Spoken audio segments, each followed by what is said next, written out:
अस्सलाम वालेकुम दोस्तों। आज के इस फ़िल्मी पोस्टर सिलसिले में मैं एक नहायत ही एक्शन, सस्पेंस, साइंस फ़िक्शन और हॉरर फ़िल्म का ज़िक्र करूँगा। अपने दौर की बहुत मशहूर, बहुत अच्छी और बहुत खूबसूरत फ़िल्म बाबरा शरीफ और ग़ुलाम मोइनुद्दीन की फ़िल्म सरकटा इंसान। फ़िल्म सरकटा इंसान रंगीन थी, उर्दू ज़बान में बनाई गई थी और ये फ़िल्म 22 अप्रैल 1994 को पाकिस्तानी सिनेमा घरों की ज़ीनत बनी थी। फ़िल्म की इब्तिदा ही एक खौफनाक सीन से होती है। गहरी अंधेरी सन्नाटे वाली रात में आसिफ खान को बेलचा और बेग उठाए दिखाया जाता है। वो एक डरावने कब्रिस्तान में दाखिल होता है और बेलचे की मदद से एक कब्र की मट्टी उठाने लगता है। वहीं गौरगन आ जाता है। आसिफ खान उसे गोली मार देता है। कब्र के अंदर ग़ुलाम मोइनुद्दीन की लाश होती है। वो उसका सर काट कर ले जाता है और प्रोफेसर के पास आता है। प्रोफेसर का किरदार इस फिल्म में कवि ने अदा किया है। आसिफ खान उसे कहता है कि ये एक ज़हीन पुलिस इंस्पेक्टर का सर है। प्रोफेसर कहता है कि मैं अपने फार्मूले से इस ज़हीन इंसान का सर एक बुरे इंसान के धड़ से जोड़ दूंगा। इस तरह बुराई अच्छाई पर गालिब आ जाएगी और हम इस बुरे ताकतवर इंसान की मदद से अपने बुरे कामों को आसानी से अंजाम दे सकेंगे और फिर वो अपने तजर्बात में लग जाता है। वहीं अदीब को दिखाया जाता है। वो कह रहा होता है अब सारी जिम्मेदारी प्रोफेसर पे है। अगर वो अपने तजर्बे में कामयाब हो गया और डाकू नादिर के जिस्म और इंस्पेक्टर अनवर के सर को जोड़कर जिंदा कर लेता है तो हम इस ताकतवर डेथमैन के ज़रिए इस मुल्क में कत्ल व गारत का बाज़ार गर्म कर देंगे, क्योंकि इसके लिए मैंने बड़ी रकम ली हुई है। आसिफ खान उससे कहता है कि ये काम तो कोई ज़िंदा इंसान भी कर सकता है। तो अदीब कहता है जिंदा इंसान के पकड़े जाने का ख़तरा होता है। केजी, इस फिल्म में आसिफ खान का नाम केजी होता है। केजी, अगर ये मुर्दा जिंदा इंसान पकड़ा जाए तो हमारा कुछ नहीं बिगड़ सकता, क्योंकि इससे कोई कुछ नहीं कर सकता और ना ही कुछ इसे उगलवा सकता है। अदीब को फिल्म में एक गैर मुल्की एजेंट दिखाया गया है जो भारी रकम लेकर मुल्क में फसाद व अनाथ फैलाने का काम करता है। इधर प्रोफेसर के तजर्बे से नादिर डाकू का मुर्दा धड़ जिंदा हो जाता है। वो लेब में सबको मारता है। वो तजर्बे से एक शक्तिशाली इंसान बन जाता है। लेब में सबको मारकर वो ग़ुलाम मोइनुद्दीन का सर जिसे प्रोफेसर जिंदा कर चुका होता है, नादिर डाकू अपने धड़ से जोड़ लेता है। प्रोफेसर ये सब देखकर बेहोश हो जाता है।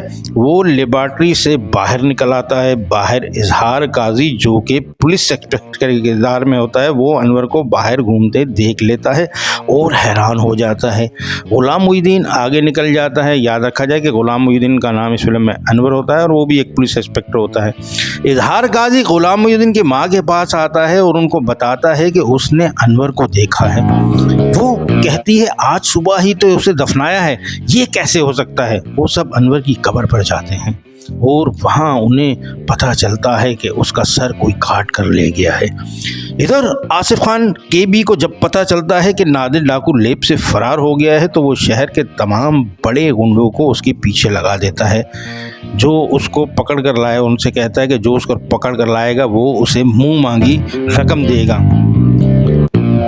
इसके बाद तालिश एक अखबार का मालिक होता है। उसकी बेटी का किरदार फिल्म में बाबरा शरीफ ने अदा किया है और वो प्रेस रिपोर्टर अमरीन की शक्ल में हमें फिल्म में नजर आती है।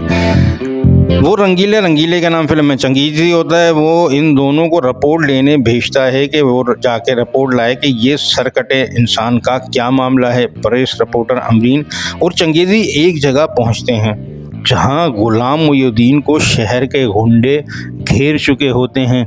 वो सबको मारता है, जिससे अमरीन उससे इम्प्रेस हो जाती है। वो उससे बात करने की कोशिश करती है लेकिन वो कोई जवाब नहीं देता।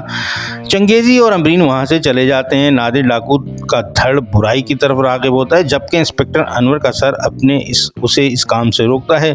लिहाजा नादिर डाकू इंस्पेक्टर अनवर के सर को अपने धड़ से अलहदा करके लोगों को कत्ल करता है।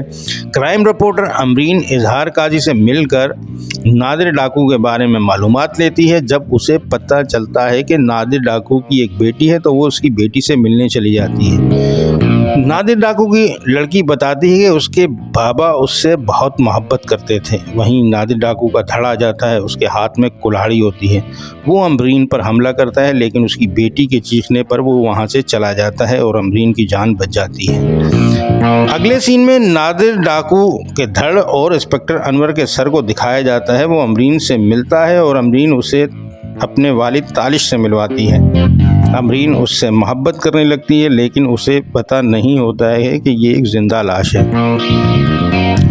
और वो जिंदा लाश से मोहब्बत कर रही है। वहीं इंस्पेक्टर अनवर इजहार काजी से मिलता है और उसे बताता है कि मैं कौन हूँ मुझे नहीं पता, बस सूरज के साथ मैं ज़िंदा रहता हूँ, मुझे कुछ याद नहीं रहता। फिर वो कहता है पहाड़ी इलाके में एक हवेली है, एक पुरानी हवेली, ये उन बदमाशों का डेरा है जिन्होंने मुझे कत्ल किया और इस जुर्म को मिटाना होगा जहाँ बुराई के सब काम होते हैं और ऐशो इशरत की महफिलें सजती हैं। इजहार काजी वहाँ उस ठिकाने पर अकेला ही छापा मारकर आसिफ खान को गिरफ्तार कर लेता है।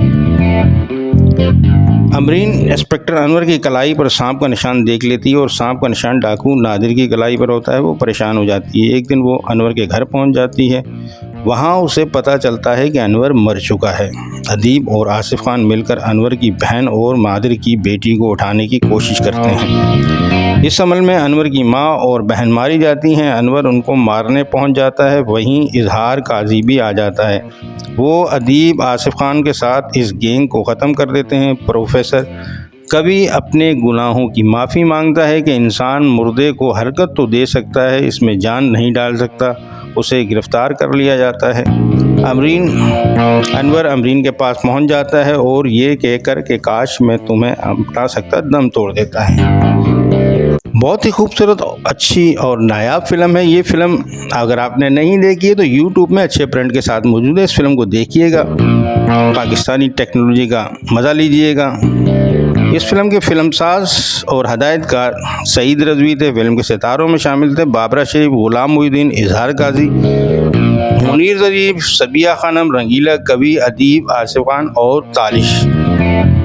ये फिल्म जिन सिनेमाघरों में लगी थी वो तो लिरिक, राजमहल, कोहिनूर, रूबी, शालीमार, संगम, इरम, नवल्टी और सुपर। ये फिल्म मैंने रूबी सिनेमा में देखी थी और मुझे पसंद आई थी। ये थी मेरी आज की वीडियो जिसमें मैंने आपको फिल्म जिंदा लाश के बारे में बताया। अगर आपको मेरी वीडियो पसंद आई और आपने मेरे चैनल इब्तिसाम अली को सब्सक्राइब नहीं किया है तो मेहरबानी करके आप मेरे चैनल इब्तिसाम अली को सब्सक्राइब करें और वीडियो को लाइक करना मत भूला करें। बहुत बहुत शुक्रिया। शाद रहें, आबाद रहें। आपके लिए दुआ गो। सैयद अतहर अली नायाब।